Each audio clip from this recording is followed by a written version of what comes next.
वक्फ कानून के विरोधियों की कोर्ट में बहुत बड़ी हार। सुप्रीम कोर्ट ने कहा, आखिरकार तय समय पर सब कुछ पोर्टल पर डालना ही पड़ेगा कि आखिर संपत्तियां कितनी हैं वक्फ के पास। वक्फ संपत्तियों के ऑनलाइन रजिस्ट्रेशन को लेकर के केंद्र सरकार को सुप्रीम कोर्ट से ये एक बहुत बड़ी राहत और उनकी जीत मानी जा रही है। सुप्रीम कोर्ट ने उम्मीद पोर्टल पर वक्फ संपत्तियों के ऑनलाइन पंजीकरण की अंतिम तिथि बढ़ाने से साफ इनकार कर दिया।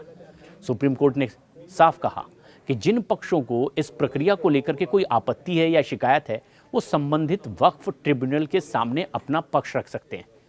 अदालत ने कहा कि कानून के तहत इसके लिए उचित मंच पहले से ही मौजूद है। ऐसे में तारीख बढ़ाने की जरूरत अब नहीं है और इसीलिए इस अपील को कोर्ट ने खारिज कर दिया। जस्टिस दीपंकर दत्ता और जस्टिस अगस्टीन जॉर्ज मसीह की पीठ ने कहा कि अदालत वक्फ कानून को पुनर्लिखित नहीं करा सकती, क्योंकि वक्फ अधिनियम में पहले से ही उपाय मौजूद हैं।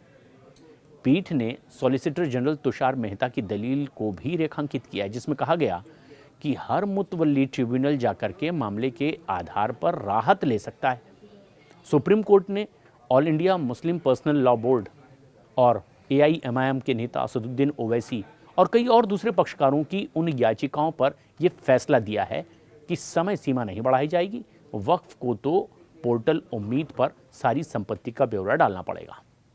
और इस याचिका में उम्मीद पोर्टल पर रजिस्ट्रेशन की 6 महीने की समय सीमा बढ़ाने की मांग पहले की गई थी। कोर्ट ने इसे खारिज किया। अदालत ने साफ कहा कि समय सीमा बढ़ाने का कोई सवाल ही नहीं उठता।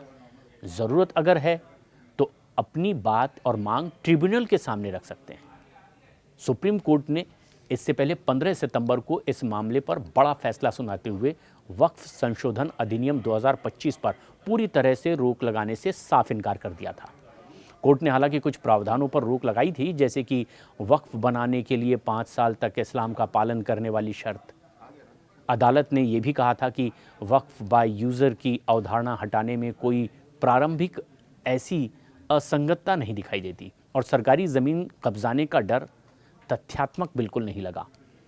केंद्र ने 6 जून को उम्मीद पोर्टल लॉन्च किया और इसका मकसद देश की सभी वक्फ संपत्तियों का एक राष्ट्रीय डिजिटल जियो टैग रिकॉर्ड तैयार करना था। इस पोर्टल पर सभी पंजीकृत वक्फ संपत्तियों का डेटा 6 महीने में अपलोड करना बहुत ज़रूरी था।